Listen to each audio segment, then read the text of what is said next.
for the glory of Japan!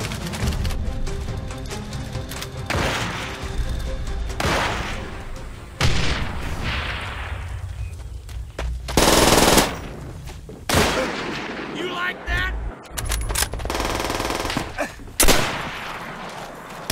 You're out for the count! Did I just get quick-scoped Black Ops 2 style in World at War? That guy destroyed me. And I got a good laugh out of that. I mean, you got to learn to laugh at Call of Duty. I mean, the things that happen to us are funny. We just have bad attitudes and we take them the wrong way. You just got to change your attitude and learn to laugh. And I promise Call of Duty will be more enjoyable for you. But anyway, as I said, I'm on some World at War, some classic old school World at War.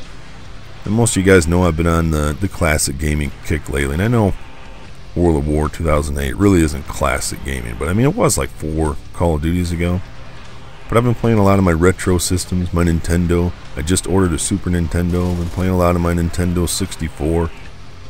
And most of you know I restarted my Zelda series from last year. I'm gonna finish that sucker. I am.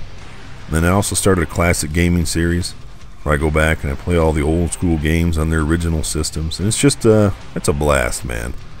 It reminds you of where gaming was and how far it's come.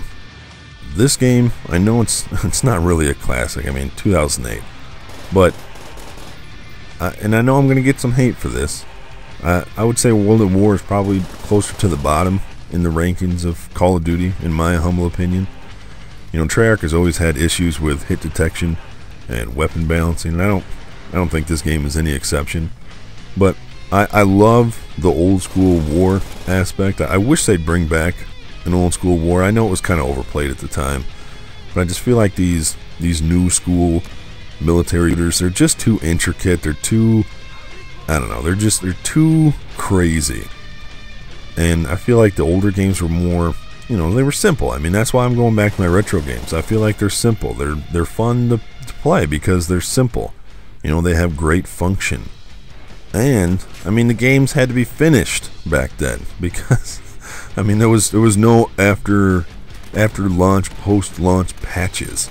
You know, the game had to be finished back then before they released it. I mean, can you imagine, you know, these developers that act like, you know, they don't have to have the game finished, or they have problems that they know need to be fixed, but they'll say, we'll just fix it post launch.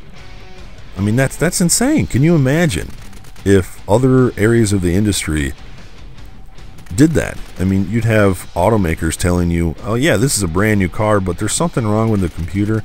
It'll just randomly shut off while you're driving down the road and the brakes will stop working. We have a patch. We got the patch ready to go. We're waiting to release it. You know, all you gotta do is just drive into the dealership in about a month and we'll have it. All you gotta do is plug it in, you'll be good to go. I mean, can you imagine? I can't imagine they would have too many sales. But it's just crazy that the games just don't have to be finished these days, it seems like. And I know that's a big reference to Call of Duty. I know some of you are saying, well, this game is great on release. I know there's developers out there that really get their games done and ready to go, but I guess I'm more referring to Call of Duty. But you know, when you had those retro games, the games had to be done. There was no post patch, and you just, it wasn't so much that the games didn't have issues, it's just that you learn to adapt to them. We don't adapt in Call of Duty anymore. We just complain until something gets fixed. And did I just drop a nuke? I don't even know I did that. Just watching this game back. But I don't know. Maybe that's just me. I just miss the good old days when you bought a game, you didn't have to worry about waiting for the first big patch before, you know, the game was fun. And I just feel like it's allowed developers to be a little bit lazy. But again, maybe that's just me. I don't know. I guess that was a little bit of a mini rant. I didn't plan on going on that. But what do you guys think about World at War? Like I said, I think it would be closer to the bottom for me in Call of Duties. And I know that, you know, a lot of people use the excuse of it gets better with time and they go on the nostalgia kick.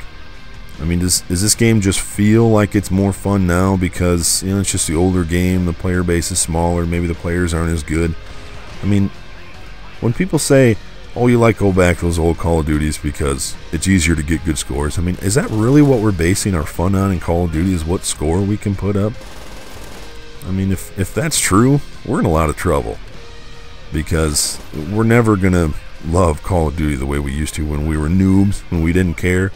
If we're always worrying about what score we get, what our KD was, we really can't worry about that kind of stuff. I mean, if you're that kind of player where you base if a game is good or not on what kind of scores you can put up, like I said, you can play however you want because you bought the game, but I just, there's got to be an attitude change for some players in the Call of Duty.